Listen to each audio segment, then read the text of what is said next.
खालिद इब्न अल वालिद का जन्म मक्का की घाटी में हुआ था, जहां रेगिस्तान ही इंसानों को गढ़ता है। एक बालक का जन्म आराम के लिए नहीं, बल्कि एक अजेय युद्ध नायक बनने के लिए हुआ था, जो महानतम सामंतों में से एक की संतान था। कुरैश बानु मखजुम के नेता वालिद इब्न अल मुगीरा ने नहीं किया। वह कोई साधारण बच्चा नहीं था जो रेत में खेलता हो, बल्कि वह अपनी तलवारों की चमक में अपना भविष्य देखता था।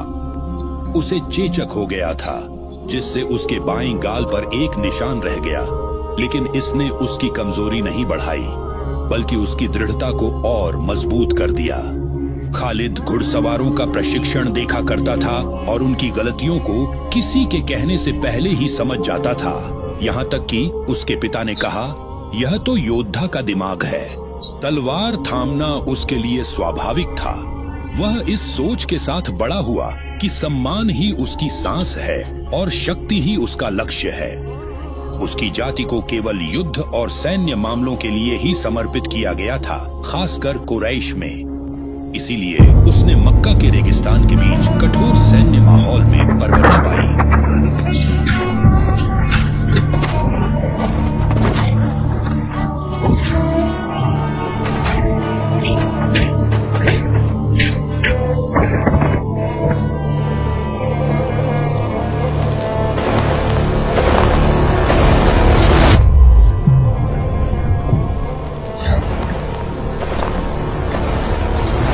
खालिद, याद रखो, घुड़सवारी केवल ताकत नहीं है, बल्कि यह चतुराई और बुद्धि भी है, क्योंकि यह तलवार इसे वही उठा सकता है जिसके पास पत्थर जैसा दिल और वार से पहले सोचने वाला दिमाग हो।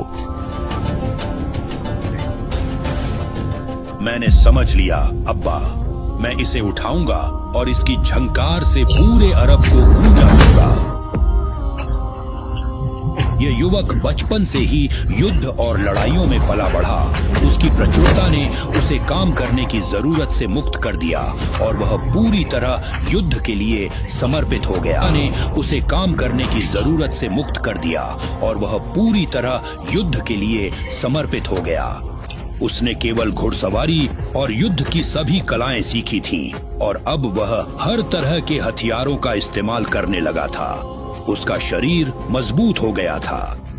वह ताकतवर, जिद्दी और कुशल योजनाकार था। कुरैश के नेता उसे किसी बड़े दिन के लिए बचा कर रखते थे, लेकिन वे नहीं जानते थे कि अल्लाह उन्हें बचा कर रखे हुए है। अल्लाह उसे किसी और भी बड़े मकसद के लिए बचा कर रख रहा है। जब मक्का में दावत का नूर फैला, उस वक्त खालिद अपनी जवानी की पूरी ताकत में था।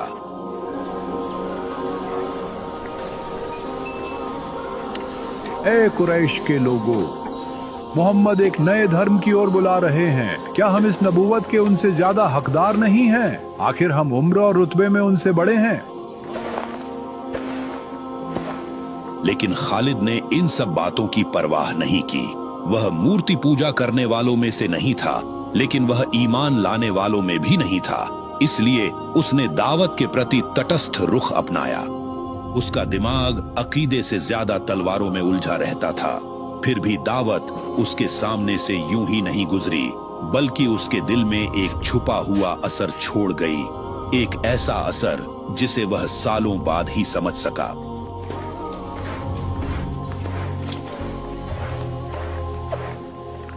हाँ, हमें उन्हें अपनी जमीन से निकालना होगा, वरना वे सब कुछ पर कब्जा कर लेंगे। जो आज पीछे हटेगा उसे कल इसकी कीमत चुकानी पड़ेगी।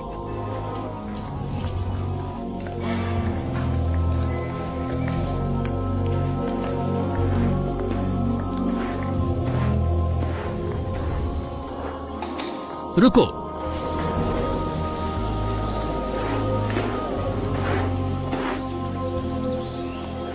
तुम कहां जा रहे हो ए इब्नुल वलिद? तुम यहां कैसे आए? अक्रिमा, क्या तुमने नए धर्म के बारे में सुना है? खालिद, मुझे कोई फर्क नहीं पड़ता। अक्रिमा, मैं एक जंगजू आदमी हूं। इन बातों को उनके लोगों पर छोड़ दो और आओ मुझसे मुकाबला करो। तुम अब भी वैसे ही हो जैसे मैं तुम्हें जानता था खालिद। तुम्हें तलवार और लड़ाई के सिवा कुछ नहीं भाता।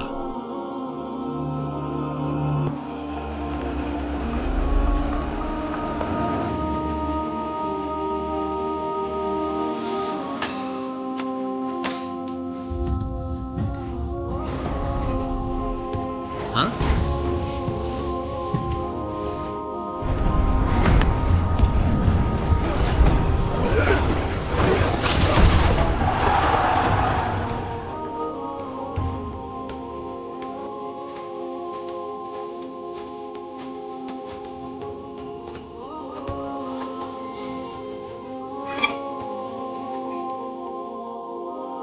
तुम सब ऐसे क्यों हो? खालिद, हमारे पिता की बीमारी बहुत बढ़ गई है और मुझे डर है कि वे जल्द ही इस दुनिया से चले जाएंगे। ऐसा मत कहो भाई, हमारे पिता बिल्कुल ठीक हैं।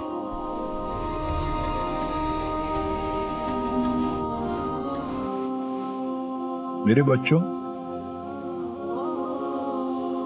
मुझे लगता है कि वो पल। और मेरी घड़ी आ गई है। ऐ बेटे, मैं तुम्हें 3 बातें वसीयत करता हूँ। मेरा खून उसकी हिफाजत में है।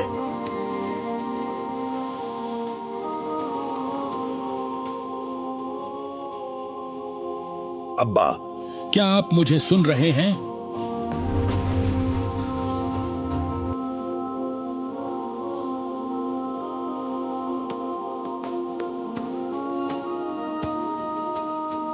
साल तेजी से बीत गए, यहां तक कि वह पल आ गया जिसने सब कुछ बदल दिया।